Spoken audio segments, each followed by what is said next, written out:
লিডুৰ দিব্যানিস্থিত পাটকাইৰ বুকুত উত্তাল প্ৰতিবাদ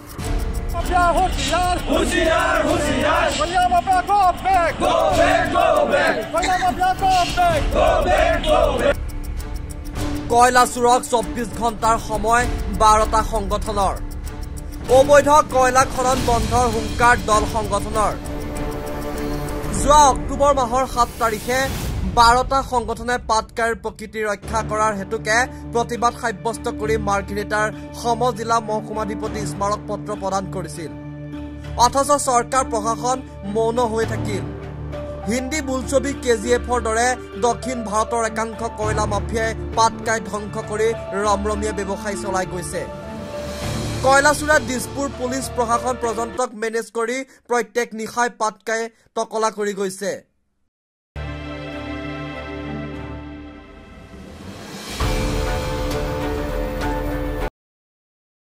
সংগঠনে কি ব্যৱস্থা লব আজি আমি মাৰ্ঘেৰিটা সমজিলাৰ বিভিন্ন জাতীয় জনগোষ্ঠীয় সংগঠন একত্ৰিতভাৱে যৌথভাৱে আহি পেলাই এই পাহাৰত আমি পৰ্যবেক্ষণ কৰি আমি যিটো দেখিলোঁ আচলতে অতিকৈ দুখ লগা আচলতে এনেকুৱা এখন আমি কল্পনা কৰি আছিলোঁ যিখন পাটকাই পৰ্বতৰ সৌন্দৰ্য যি সেইটো বুলি ভাবি আছিলোঁ কিন্তু আমি দেখিছোঁ ইয়াত কোনো ইয়াত পক্ষীকুল দেখিব পোৱা নাই ইয়াত জীৱকুল কিবা অস্তিত্ব নাইকিয়া হৈছেগৈ আৰু 1228 খ্ৰীষ্টাব্দত যিখন পাহাৰেদি চাউলুং চুকাফাই পাৰ হৈ আছিল পাটকাই পৰ্বতী দি সোণৰ অসম গঢ়িছিল কিন্তু আজি সেই পাটকাই পৰ্বত অস্তিত্বৰ সংকটত ভুগিছে আৰু আমি ইয়াৰ পৰা দাবী জনাইছোঁ সকলো জাতীয় জনগোষ্ঠীয় দল সংগঠনে বিজেপি ডাবল ইঞ্জিনৰ চৰকাৰক আমি কেন্দ্ৰীয় চৰকাৰ আৰু ৰাজ্য চৰকাৰ লগতে তিনিচুকীয়া জিলা প্ৰশাসন লগতে ফৰেষ্ট ডিপাৰ্টমেণ্টৰ আৰু ৰেলৱে বিভাগৰ কয়েল ইণ্ডিয়াৰ যি হেৰি আছে সংঘ হৈ বহুকেইটা সংগঠনৰ মাজত আপোনালোকে ট্ৰাইবেল সংঘ আজি ইয়াত উপস্থিত আছে আৰু মানে অবৈধ কয়লাখনৰ বন্ধ কৰাত কি পদক্ষেপ গ্ৰহণ কৰিব এতিয়া আমি বাৰেপতি প্ৰশাসনক কয়েল ইণ্ডিয়াক আৰু চৰকাৰক কৈ আছোঁ যে অবৈধভাৱে যি খনন উৎপাদন চলাই আছে এইখিনি বন্ধ কৰক অপেন মাইনিং বন্ধ কৰক এইখিনি আগৰ পৰাই কৰি থকা হৈছে কিন্তু ইয়াৰ আজিলৈকে চৰকাৰে একো গা হিলা নাই গতিকে যিসকলে ইয়াত অবৈধভাৱে যি খনন উৎপাদন কৰি আছে তেওঁলোকে অতি সোনকালে বন্ধ কৰক আৰু প্ৰশাসনে যদি দেখি পোৱা নাই তেতিয়াহ'লে আমাৰ লগত সহযোগ কৰক আমি দেখাই দিম ইয়াত বৈধ আছে নে অবৈধ আছে আৰু যিবিলাক গাড়ী ইয়াত দেখিছোঁ আমি মানে আচৰিত হৈ গৈছোঁ যে ইমানবিলাক গাড়ী আছে ইয়াত এখনো ৰেজিষ্ট্ৰেশ্যন গাড়ী নাই আৰু ইয়াৰ পৰা মানুহবিলাকে এতিয়া চব পলাইছে গাড়ী এইবিলাকত চব কেনেকৈ থৈছে আৰু ইয়াত আপোনাৰ এনেকুৱা এটা মানে পৰিৱেশ দেখিলোঁ যিটো আমি ভাবিব নোৱাৰোঁ আৰু যদি এইটোৱে হয় অনাগত আৰু খুব বেছি 4-5 বছৰ ভিতৰতে এই গোটেই যিটো কয়লা ৰাণী বুলি ইয়াত নাম হৈ আছে যি নাম সুনাম সেইটো মানে ধ্বংস হ'বলৈ গৈ আছে বেছি দিন নালাগিব গতিকে আমি আজি ইয়াত যথেষ্ট সংখ্যক দল সংগঠন আছোঁ 11টাকৈ দল সংগঠন আছোঁ গতিকে এটাই দাবী তেওঁলোকে এই যি অবৈধ খনন উৎপাদন বন্ধ কৰক আৰু ইয়াৰ যিখিনি বহিৰাগত আছে বহিৰাগতসকলক যদি তেওঁলোকে নাকি লগাব নোৱাৰে তেতিয়াহ'লে আমি গোটেই দল সংগঠন নাকি লগাম ইয়াৰ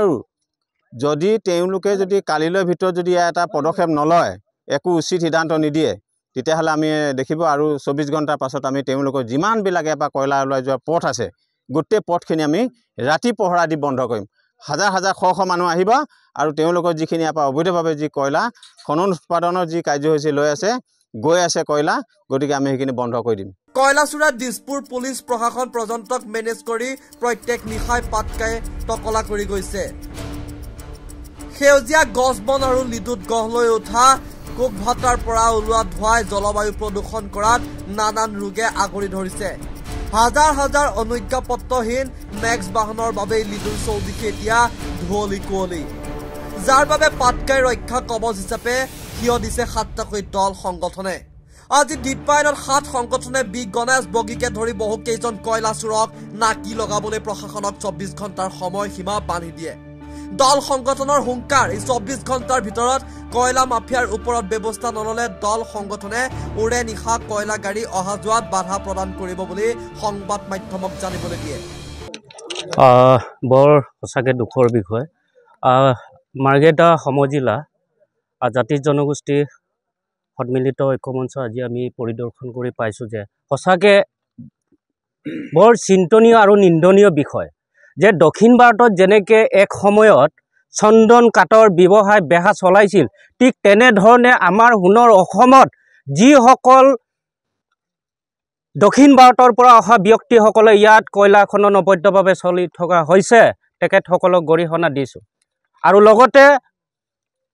24 ঘণ্টা সময় বান্ধি দিছোঁ তাত যদি অবৈধ কয়লা খনন বন্ধ নহয় তাৰ কিন্তু পৰিণাম প্ৰশাসন আৰু যিসকল ব্যক্তি হয় আজি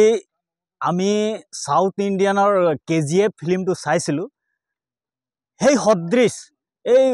ফিল্মৰ সদৃশ আজি এই পাটকাই অভয়াৰণ্যখন পাটকাই পাহাৰ পৰ্বতখন এছাম কয়লা মাফিয়াই দপদপনি চলাই গৈ আছে ইয়াত চৰকাৰ প্ৰশাসন কিংবা আৰক্ষী প্ৰশাসনৰ ইয়াত কোনো ধৰণৰ ব্যৱস্থা গ্ৰহণ কৰিবলৈ আমি দেখা পোৱা নাই গতিকে আমি এটাই কথা স্পষ্টভাৱে ক'ব বিচাৰিছোঁ বিভিন্ন জাতীয় জনগোষ্ঠী ঐক্য মঞ্চ তৰফৰ পৰা এই অবৈধ কয়লা খনন যদি অতি শীঘ্ৰে অনধিক্ৰমে যদি বন্ধ নহয় চৰকাৰৰ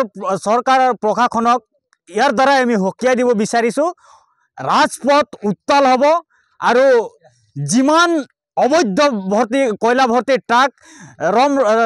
উৰে নিশাই ৰাতি যেতিয়া মানে চলিব ধৰে সেই সময়ত আমি যিমান জাতীয় দল সংগঠনবিলাক একত্ৰিত হৈ এই ৰাজপথ অৱৰোধ কৰিম আৰু যিমান কয়লা ট্ৰাকে গৈ আছে তাক ইয়াতে আমি নমাই পঠিয়াম